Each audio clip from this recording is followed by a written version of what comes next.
Inside the Vikings is back this week. James Phillips here with Coach Philip Bailey. Coach Bailey, we get to talk about a couple wins. Yeah, man. Glad to be back. Had a little sabbatical from the show. I know you were working through some things, but glad to see you back on the mend and back here with us and talk about a couple of big region wins. Well, glad to have them. We blame it on my health all the time, but our producer, cameraman extraordinaire, Jeffery, had COVID. I guess I should have said you guys had some health issues, but glad that both of you are back. Jeffery, the man behind the camera, he's the real magic. He really makes it go. Yeah, nobody understands that. I just get on here and talk with you. I think everybody understands that. But glad both you guys are back, man. Glad to be back on the show, certainly. Yeah. Let's talk about Fairfield a little bit. That game was a little closer than really I think the score kind of tells us. Man, so, and I've told everybody. Or actually a little more of a blowout than what the score tells us. Well, and I've been telling everybody this, that's a much better football team than what their record indicates. So they played Parker, week one, who is a very good football team, and played them pretty tight. I think Fairfield's quarterback ended up getting hurt in that game, so Parker kind of pulled away from them late. But early, they played Parker tough. Then they played Shades Valley and John Carroll with the quarterback out, lost both of those games, and then played us, and their quarterback was back, which was also the week that our quarterback, Spencer, had come back. So we got ahead by 2 scores early, blocked the field goal. Trey blocked the field goal. Corey Shepard picked it up, returned it for a touchdown. That pushed it out to 2 scores, and it pretty much stayed there the rest of the game, as far as a 2-score lead. Now, offensively, I don't think we finished the game as well as what, I would have liked to. Had chances to run the ball and grind out first downs and keep our defense off the field. We had a penalty that backed us up. We had 2 different chances to do that, to stay on the field and get first downs and take the air out of it, finish the game the right way, and we didn't. So they ended up scoring on the last play from scrimmage that made it 34-26. So, but that's not a bad football team, man. I'm just telling you, athletically, they're not at all, and they'll get it going. Coach Gaines, he's going to do a good job there. So, then we had Winona this week, back at the house. We had those 3 on the road. So we had Coleman, Ramsey, Fairfield, all on the road, man. So we were glad to be back at home this week. And a road region win is a big thing too. Coach, they're all, man. It takes a lot to win a football game. Don't ever take it for granted, man. And I've been in situations before where it's very easy to take winning for granted, and I've been in situations where it's not. But it takes a lot, man. There's a lot of work that goes into this by players and coaching staff and equipment and your faculty, administration, parents, booster club. There's a lot of people that put a lot of work into this, man. So don't take winning for granted. So yeah, to win a region game on the road, is always big. Certainly glad to have it. And then getting a region win at home last week, mighty glad of that as well. So moved to 2-1 in the region, kind of at the midway point of the season, right here on our bye week. So we played 5 games. We got 5 left. So we'll have 4 region games left, and then we got Homewood to finish up, man. So taking this week to focus on ourselves, to make sure that we're continuing to get better, having a growth mindset, not being complacent or satisfied, but keeping the chase, reaching our full potential and making sure we're getting better. So that's what we're taking this week to do. When you said after the Winona game, that's probably the first time this year that y'all really played all 3 phases of the game well. Yeah, and I challenged them with that, man. I challenged our team that week with that, offense, defense, the kicking game. And again, there's still certainly a ton of improvement that we need to make in all phases. But I thought as far as the kicking game and then defensively, by far the best, performances that we've turned in. And then offensively as well. We got 5 possessions in the first half. We scored on 4 of them, which is good. That's a good, clip to be at. But then that one drive we didn't, we were right down there, and we fumbled a snap.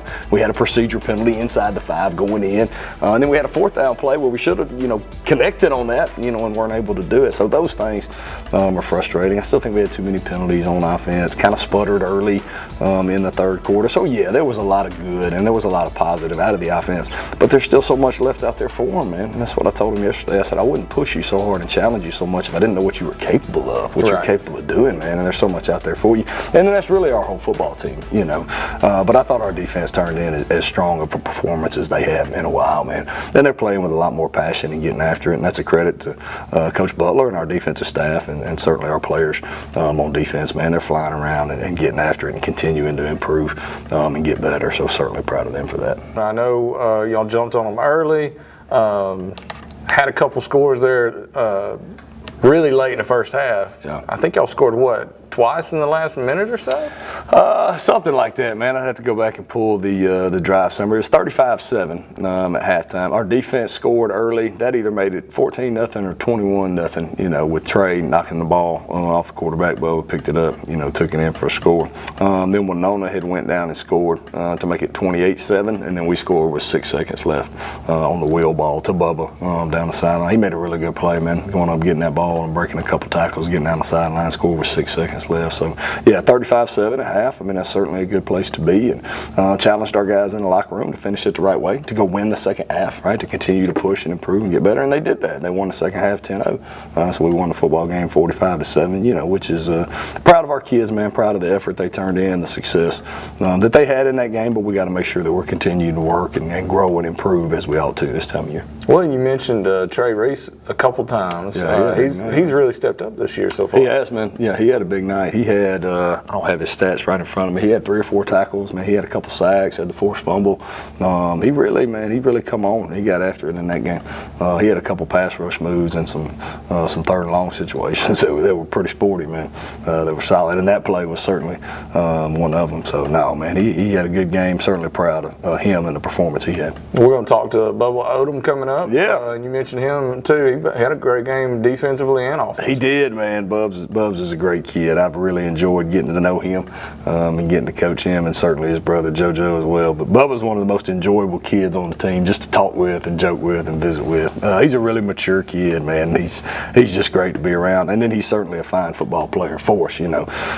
So plays receiver, also plays outside linebacker, and does a fine job for us in both those roles, man. So he's a difference maker for us. Long, athletic body, plays hard, man. Loves football, loves his teammates. You know, he's really just a joy to be around. So we're certainly glad to have him. Now, one guy that we haven't mentioned that I've been very impressed with, and I know him pretty well because I've coached him, is Pedro Ponce. Pedro! Man, he hit every extra point, and he hit a, 39-yard field goal? It was a 39-yard field goal that hit the wall back here. That thing would have been good from about 55. So, yeah. Very pleased, man, you know, with all 3 of our specialists. And all 3 of those are soccer guys, and we've talked about it before, you know, that we've got for them to come out. And some of those things we handle by committee, which is really cool. And they all pull for each other and encourage each other, man. So it's Nathan Morrison and Pedro Ponce. Is it Ponce or Ponce? I never knew. I say Ponce. Okay, we'll go with Ponce. Pedro Ponce, and then Carlos Portillo. Yeah. So Pedro handles the long kickoff duties, you know, depending on what we're trying to do at that point in the game. And then if it's a sky kick or something like that, you know, then we'll put Nathan out there to do it. Carlos has kicked extra points. He also handles punting, which, you know, Spencer will punt for us in certain situations. And then Carlos will step in there and do that and does a fine job. Extra points is Nathan and Carlos. Both those guys are very high percentage on those things. And then any kind of longer field goal, Pedro steps in there and hits it, man. So, yeah, really pleased, you know, with all 3 of those guys and the work that they've put in. They work hard at it now. I mean, they were out here all summer kicking and doing those things. So, man, proud of them and very pleased with our specialty unit and the kicking game as a whole. Yeah, a lot of people just think the kickers kind of stand to the side during practice and don't do a whole lot, but they do their job. Oh, yeah, they work. So we have specialty every day pre-practice. That's a 10-minute period where they're punting, kicking off, and then kicking extra points and field goals. So we'll move them to different spots for field goals. And then obviously we have special teams periods during practice, which punt return, kickoff return. We do onside and hands every Thursday. But the periods of like fundamental and when the offense or defense are really working, well, they're over there on the practice field kicking. I mean, they work the whole time that everybody else is working. So, and I think you see that. I think you see how much they've grown and improved and gotten better at it. And like I said, you know, can't say enough, you know, about how pleased we are with those 3 guys. Now 2-1 in the region, Yep. 4th place in the region. That's a pretty good spot to be in halfway through. Yeah, we're 2-1 in the region right now, man. We're just trying to win the next one. You know what I mean? Just trying to win the next region game, and if we do that, then everything will end up taking care of itself, you know, at the end of the deal. So. How about health-wise? Bye week coming at a good time? Or? Bye week is coming at a good time, man. So we had a lot of guys out during that Fairfield game, man. A lot of them got hurt during Ramsey, and they were out during Fairfield, and we got most all of them back last week. But yeah, I'd say the bye week is at a good time. It's nice to have it right there in the middle of the season. So we'll take this week. There's a couple guys, you know, that we need to back off of this week as far as their practice reps and let some things fully kind of heal up so they can be full speed moving forward, and we'll certainly do that. But as far as the injury report, man, most of those guys that were out, you know, are all back now. Andrew, Colin, Busby, Taylor, think that's about all of them that were out, you know, and they're all back now. So we're glad of that. When we've joked about off camera, we've joked about your scheduling and how, you know, it's terrible. How you schedule. But at least you scheduled the bye week well. I did. Thank you, James. Yeah, I was able to schedule the bye week well. Yeah. Because I don't understand the teams that do a bye week week 1. That doesn't help. Well, sometimes you end up in a tough spot, and that's how it falls, man. So depending on how many teams that are in your region, you know, I've seen regions in the state with as many as 9 teams. So you got 8 region games, you only get 2, right? And then there's some like 5-team regions. So you got to go find a whole bunch of non-region games, man. So, and me and Coach Glasscock at Coleman talked about that. Like, there's got to be a better way to do that than how we currently do it with high school teams. So yeah, I did want the bye week, week 5, but Coleman's a non-region game, you know, that we'll always play, and then Center Point, Homewood, we certainly challenged ourselves, you know, competition-wise, and there was a lot of things working through trying to make a schedule, and you know, maybe some other people that we thought were going to play and wanted to play, and then ended up not playing. So anyway, man, yeah, no, it is what it is, though. Hey, certainly a strong schedule, and our kids are excited to go compete in it. If you're going to do well at the end of the year, you need to play tough opponents. We're doing that. Ain't no doubt about that, man. Yeah, so we're back in. James Phillips here. This time we're joined by Bubba Odom, senior for the Jasper Vikings. Bubba, thanks for joining us today. Yes, sir. Glad to be here. You had quite the game this past week. Yes, sir. 4 tackles on defense, fumble recovery. When you got that fumble recovery, you took off about, what, 17 yards and got a touchdown? Yes, sir. And then a 75-yard touchdown catch? Yes, sir. So just tell me about first fumble recovery. First time you've ever done that? Yes, sir. Well, I seen my boy Trey. He stripped the ball, and it was on the ground, and the dude tried to pick it back up, but he just punched right back out, and I just picked it up, and I was like, oh, yeah, that's to the crib. Did you knew as soon as you picked it up? I picked it up, it was green. How about the touchdown? Walk me through it, because that was such a cool play. Just kind of walk me through from the snap until you hit the end zone. Well, I had ran a wheel, and I was about 50 yards downfield, and I seen Spencer chunk it up. And there's a dude in front of me. I was like, oh, yeah, it's all mine. Jumped up, grabbed it. He kneed me up a little bit, hit me, broke out the tackle, stayed in bounds. Took it to the crib, you know, and started celebrating. What? I know you really can't do any celebrations, but if you could, what would be your celebration? Definitely the gritty. Yeah. Definitely the gritty. Yeah. It has to be. That's one of the more popular ones. So you got to come up with your own, though. I mean, it's harder than you think to come up with your own celebration. Yeah, because there's been so many over the years. I can't dance at all, so I wouldn't know what to do. Well, at least you admit you can't dance at all. Yeah, it's true. I can sing, though. So you still got a good, you know, y'all pick up 2 wins in a row now. What you think for the rest of the season? I think we'll go up from here. We caught some momentum. I think it's just going to be, a lot more getting better from now on. This is your first year at Jasper. How have you enjoyed Jasper High School? Oh, I love Jasper. Yes, sir. I love it. Talk a little bit about here. I just feel at home. How's your teammates been, coaches? Oh, I love them all. My teammates, Coach Bailey, one of my favorite coaches. Love Coach Pro. Yeah. All of them. Yeah. What's it like? You know, you're a receiver getting to be coached by Tyrone Proto. Coach Pro is the best, man. He's taught me a lot of great stuff. I think he's one of the best receiving coaches in the state. He knows what he's doing. He's been there before. He's got the experience. He's a real good coach. Well, congratulations on the game this week, and maybe you'll have an even bigger game next time y'all play. Yes, sir. All right, thank you, man. Yes, sir. All right, we're back in the film room now. Coach Bailey, we're going to go over the play right before halftime where you guys score a long touchdown on a pass. Tell us kind of what set this play up.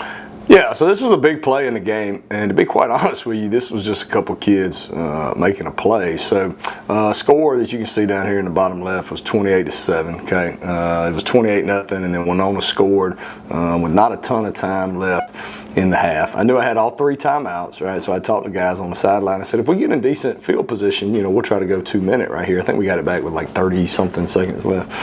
So we did. Weren't able to connect on first or second down right there. So we threw 2 incomplete passes.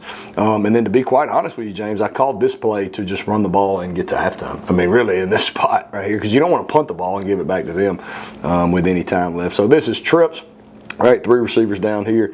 Okay, you got the single up there at the top. So the call for us, it would come in, this is zone left dash.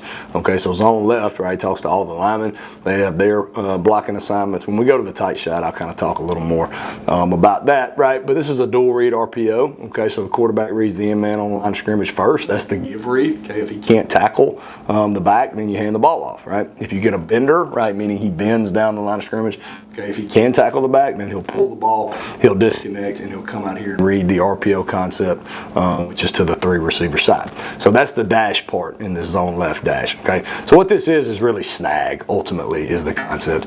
And we've got a few different ways to get to this, meaning any different way that we get to a 3 receiver surface, we can get to this concept, right? So basically what you have a wheel route, right? You're gonna have a hash shooter, and then you're gonna have a flat route, okay? So if the quarterback gets a pull read by the end, he's gonna come out of this, and he just reads it top down, meaning it's to the wheel, and then the hash shooter, and then the flat route right here. So again, but like I said when we started this was really just a couple kids making a play. So honestly, as far as the base installation of this play goes, right, ball should have been handed off right here, okay, but he pulls it, right, makes the end, stays alive long enough, okay, to make the end miss right here, comes out of it, again, he's reading it top down. He understands the situation, right, there's about 20 seconds before halftime right here. So he gives Bubba, who's about 6'4", 6'5", really, he throws it up and gives him a chance to make a play before halftime, right? So puts it up there. Bubba goes up and gets it, stays inbounds, okay, breaks 2 tackles, and just makes a heck of an individual football play. Ultimately, really by the quarterback and by the receiver, Bubba here. This is a heck of an individual play. Stays in bounds, takes it down the sideline, and then punches this thing in with 6 seconds left before half. So not exactly, okay, the result was how you would draw up 2-minute drill, right? Scoring a touchdown with 6 seconds left. But how you go about doing that, 2 incomplete passes, and then throwing a wheel ball on RPO, and the kid makes a heck of a play. So the result was what you wanted, but the process is not typical of your 2-minute drill. But you certainly see the excitement on our sideline right here, and to be able to answer their score and push it out to 35-7, and to have that final score right before the first half, kind of take the momentum back going into the locker room, and that was a big play right there. So we'll watch it from the tight Spencer shot. really shows that arm strength on this one, Oh, he's too. got it now. As far as arm talent, man, he's got it. So he's on the run. You can see he's moving when he throws this and just whips this thing. Let's see, ball leaves his hand from, he's on about 16 or 17. And then this ball is called almost on the 40. So, arm talent now, he can spin it. There ain't no doubt about that, kid.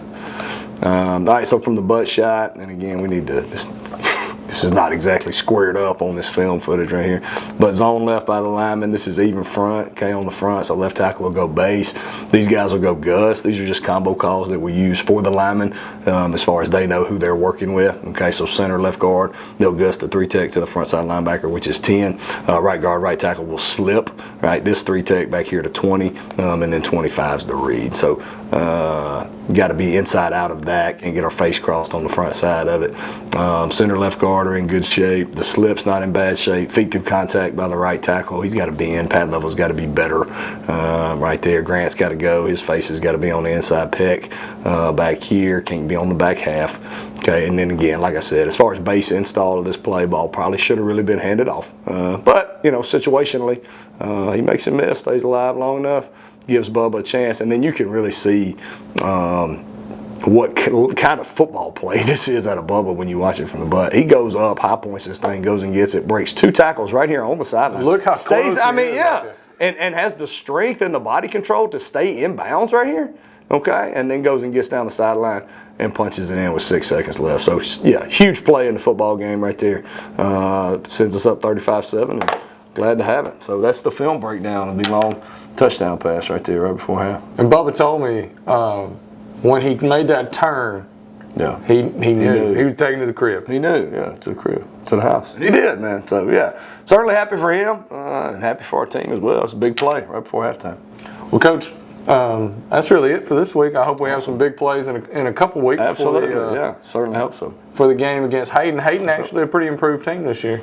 They're a good ball club, man. They really are. So, I already started the film breakdown on them, obviously. But they're not wing T anymore. They were wing T for a while. They're more 20 personnel, more zone read, a lot of GT, quarterback counter kind of stuff. A lot of bear front, a lot of pressure defensively. That's kind of their MO over there.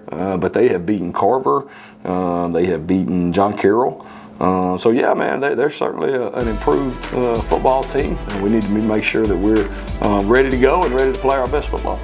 Well, Coach, thanks for being here again this week. For Coach Bailey, I'm James Phillips. This is Inside the Vikes, and we'll see you next week. Go Appreciate Vikes! it, guys. Go Vikes!